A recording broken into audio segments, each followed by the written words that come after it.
સોનિયાબેન આવવાના છે ચૂંટણી પ્રચાર માટે. આપણે તો કહીએ હવે રાયબરેલી બધું પતી ગયું છે, કાલે મતદાન છે, આખું એસઆરપી અહીંયા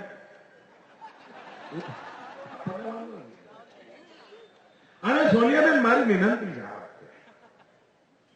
આપ એક કામ કરો, અઠવાડિયું રહેવાનું રાખો ને ગુજરાતમાં.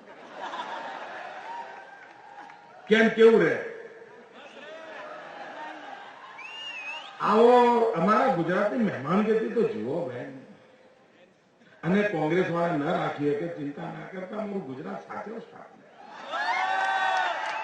આપ આવો, હું ખરેખર કહું છું બેન, અઠવાડિયું રહો. બોલો સાહેબ, લોકશાહીમાં આવી તાકાત હોય કોઈના? ચૂંટણીમાં હું કહું આવો બેન રહો. અને સોનિયાબેન એક કામ કરો, અહીંથી મન પડે તો કાર લઈને કચ્છ જાઓ, વલસાડ જાઓ, શામળાજી જાઓ, જે દિશામાં જવું હોય ત્યાં જાઓ. 2 કલાક 4 કલાક કારમાં ફરો અને પેટનું પાણી હાલત મને કહેજો.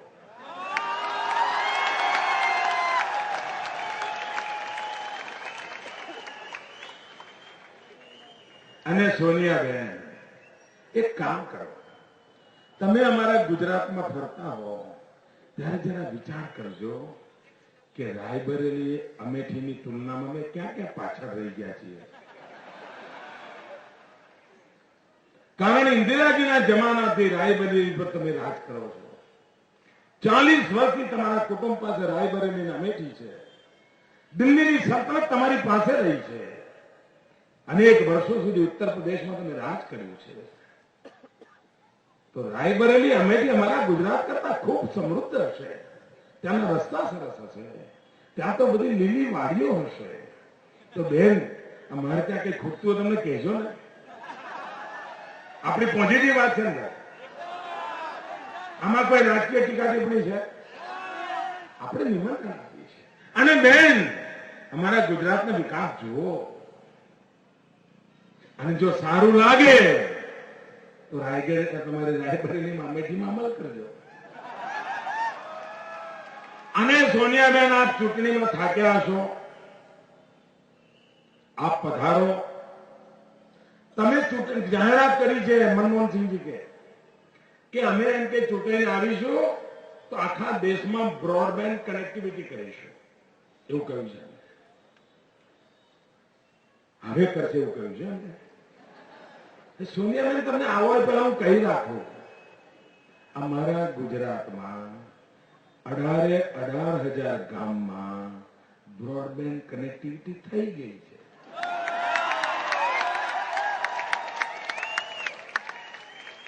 અને એટલે સોનિયાબેન, આપ પધારો અને કોઈ પણ દૂર જંગલના કોઈ નાનકડા ગામડામાં જઈને અમારી બ્રોડબેન્ડ કનેક્ટિવિટી કેવી ચાલે છે જુઓ તો ખરા. અને બેન, તમે કહો તો હું તમને ઇટલી તમારા મમ્મી પપ્પા જોડે વિડીયો કોન્ફરન્સ કરી આપું.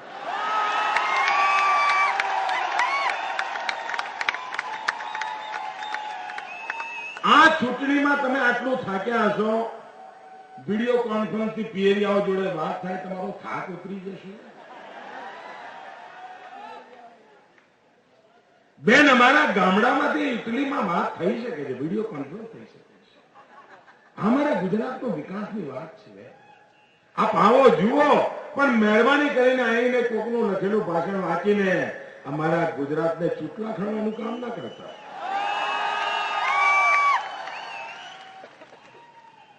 આ વખતે આપણી ગાડી એડવાન્સમાં ચાલે છે.